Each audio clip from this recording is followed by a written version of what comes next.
Scary Stories 3. More tales to chill your bones. Collected folklore retold by Alvin Schwartz. Illustrated by Stephen Gamel. The Hog. When Arthur and Anne were in high school, they fell in love. They were both big, fat, and jolly, and seemed suited to one another. But as sometimes happens, things simply didn't work out. Arthur moved away and married someone else, and Anne didn't marry anyone. And not too many years later, she got sick and died. Some said it was from a broken heart. One day, Arthur was driving to a small town, not far from where he and Anne had grown up. Soon he realized that a hog was following him. No matter how fast Arthur drove, the hog stayed right behind him. Each time he looked back, there was the hog, and it began to irritate him. Finally, he couldn't stand it any longer. He stopped his car and rapped the hog on its snout, good and hard. "Get out of there, you fat, dirty thing," he shouted. To his astonishment, the hog spoke to him, and it was in Anne's voice. It's her ghost, he thought. She has come back as a hog. "I was doing no harm, Arthur," the hog said. "I was just out for a brisk walk, enjoying myself. How could you strike me after all that we meant to one another?" With that, she turned and trotted away. Is something wrong? A car broke down late at night, way out in the country. The driver remembered passing an empty house a few minutes earlier. "I'll stay there," he thought. "At least then I'll get some sleep."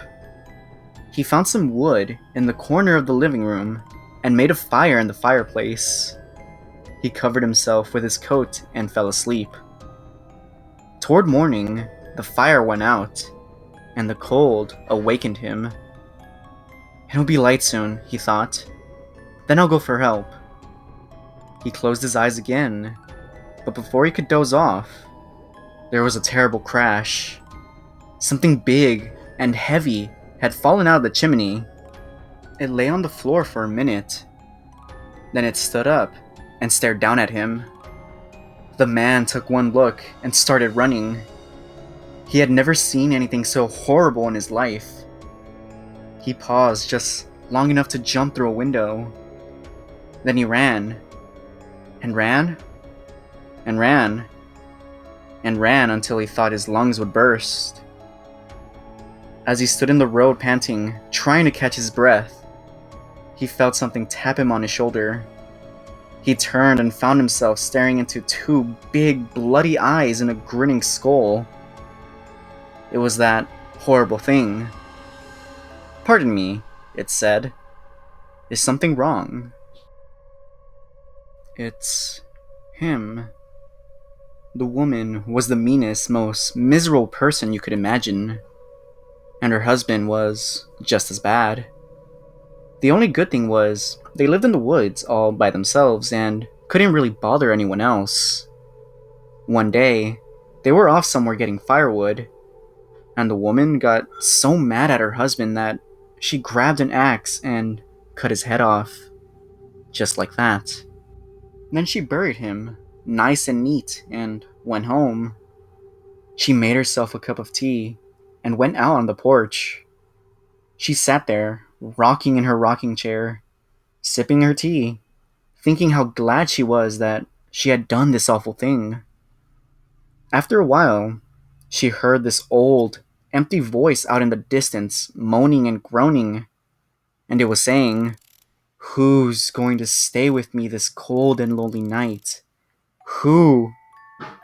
"It's him," she thought, and she hollered back, "Stay back! Stay by yourself, you old goat!" Soon, she heard the voice again. Only now, it was closer, and it was saying, "Who's going to sit with me this cold and lonely night? Who?" "Only a crazy man," she shouted. "Sit by yourself, you dirty rat!" Then, She heard the voice even closer, and it was saying, "Who is going to be with me this cold and lonely night? Who?" "Nobody," she sneered. "Be by yourself, you miserable mole."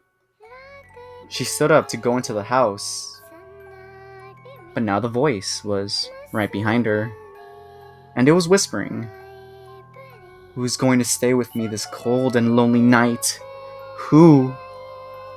Before she could answer back, a big, hairy hand came around the corner. It grabbed her, and the voice hollered, "You are." Thup. After Sarah went to bed, she saw a ghost. It was sitting on her dresser, staring at her through 2 black holes where its eyes had been. She shrieked, and her mother and father came running. "There's a ghost on my dresser," she said, trembling. "It's staring at me." When they turned on the light, it was gone. "You were having a bad dream," her father said. "Now go to sleep." But after they left, there it was again, sitting on her dresser, staring at her. She pulled the blanket over her head and fell asleep. The next night, the ghost was back. It was up on the ceiling, staring down at her. When Sarah saw it, she screamed. Again her mother and father came running. "It's up on the ceiling," she said. When they turned on the light, nothing was there. "It's your imagination," her mother said, and gave her a hug.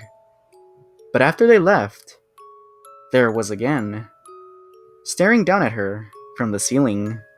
She put her head under the pillow and fell asleep. The next night, the ghost was back. It was sitting on her bed, staring right at her. Sarah called to her parents, and they came running. "It's on my bed," she said. It's looking at me." When they turned on the light, nothing was there. "You're upset over nothing," her father said.